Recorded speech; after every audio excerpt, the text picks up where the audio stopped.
You thought it would be a simple walk, just a quick shortcut through the forest before the sun went down. The path looked normal at first, narrow, quiet, lined with old trees that leaned a little too close. But after a while, you noticed something strange. No matter how far you walked, the path stayed the same. Same fallen log on the left, same broken branch hanging over your head, same patch of dead leaves that crunched louder than they should. It felt like the forest was looping, quietly resetting behind you. Uneasy, you turned around to head back. But the moment you did, the air felt heavier, and the trees seemed closer than before. You walked faster, then faster still. But the path behind you didn't lead to the entrance. It led to more trees, more shadows, more silence. You checked your phone, no signal. You tried calling out your own voice, came back to you, slightly delayed, like the forest was repeating your words to itself. Minutes became an hour. You finally saw something new. A tree with 3 long claw marks on its trunk.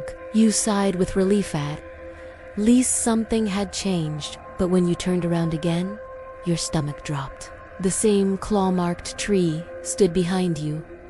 Then another ahead. Then another beside you. You were surrounded by them, as if something had been following you, marking the trees as it closed in. The path grew thinner, the forest darker, even though the sun shouldn't have set yet. Shadows stretched across the ground in directions that made no sense. You started running, branches whipping your skin, your breath shaking. You didn't care which direction you went, just anywhere but here. But the faster you ran, the louder the forest became. Footsteps behind you that didn't match your own, twigs snapping to your left, then your right, and something breathing just out of sight.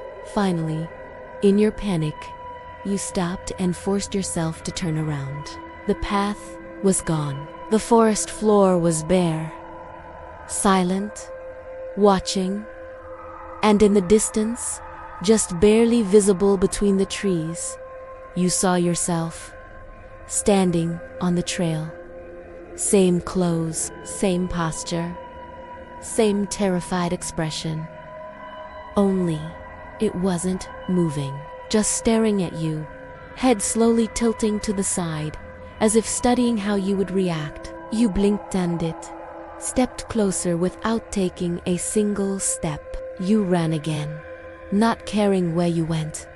Branches tearing at your arms, the forest echoing with your own ragged breaths. But no matter how fast you moved, the path kept forming under your feet, stretching farther and farther into the darkness, refusing to let you leave. And now you know the truth.